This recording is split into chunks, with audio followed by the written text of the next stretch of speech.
Assalamualaikum warahmatullahi wabarakatuh. Apa khabar semua murid-murid? Berjumpa lagi kita pada hari ini.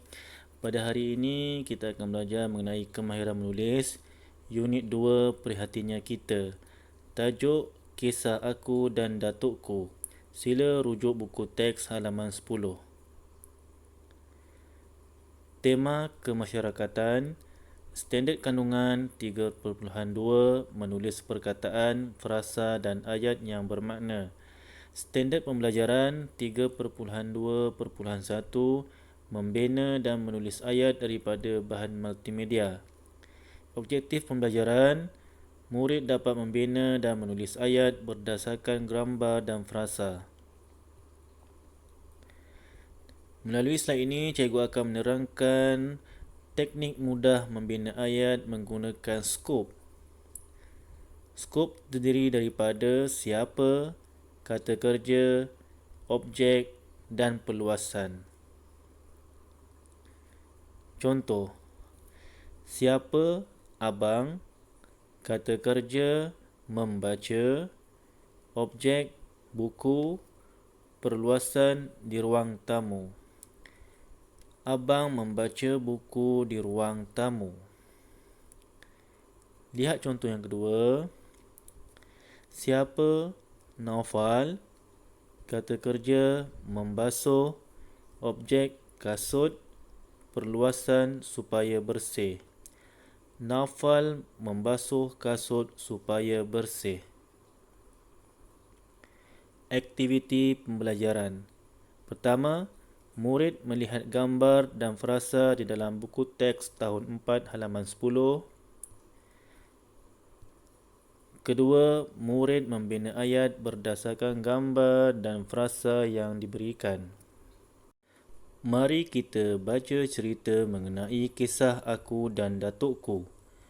Datuk dan nenek telah ke Johor Bahru untuk menziarahi hadif sekeluarga. Mereka menaiki kapal terbang ke sana. Datuk gembira. Nenek pula kagum akan kemudahan yang disediakan di lapangan terbang. Setibanya mereka di rumah hadif, Datuk telah menunjukkan beberapa keping gambar yang telah dirakam menggunakan telefon pintarnya. Lihat gambar yang pertama. Frasa yang diberikan ialah petugas dan kerusi roda. Cuba bina ayat dengan menggunakan teknik skop yang telah cikgu ajarkan tadi. Siapa? Petugas di lapangan terbang. Kata kerja menyorong. Objek kerusi roda. Perluasan yang diduduki oleh nenek. Petugas di lapangan terbang menyorong kerusi roda yang diduduki oleh nenek. Lihat gambar yang kedua. Frasa yang diberikan ialah travel letter dan memudahkan. Apa itu travel letter? Travel letter ialah laluan pejalan kaki yang bergerak secara mendatar. Bina ayat dengan menggunakan teknik skop.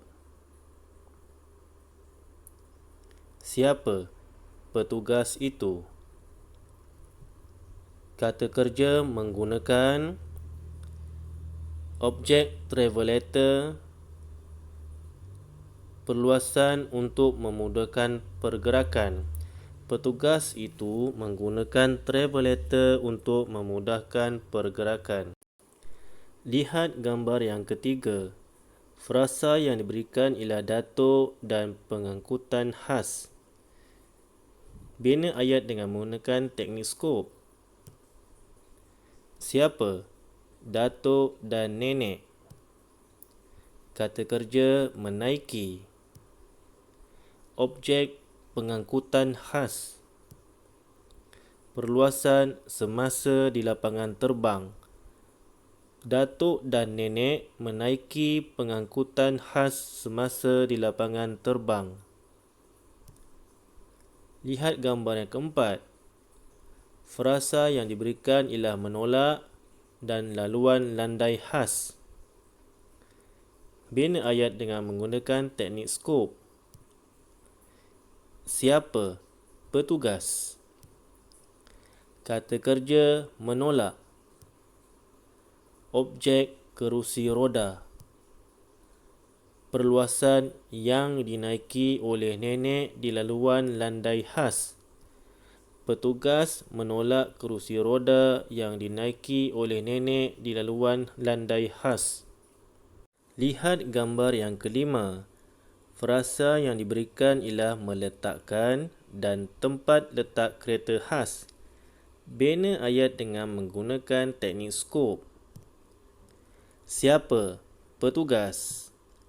Kata kerja meletakkan. Objek kereta. Perluasan di tempat letak kereta khas untuk orang kurang upaya. Petugas meletakkan kereta di tempat letak kereta khas untuk orang kurang upaya. Sekian sahaja sesi pembelajaran kita pada hari ini. Semoga kita berjumpa lagi di sesi pembelajaran yang akan datang. Assalamualaikum warahmatullahi wabarakatuh.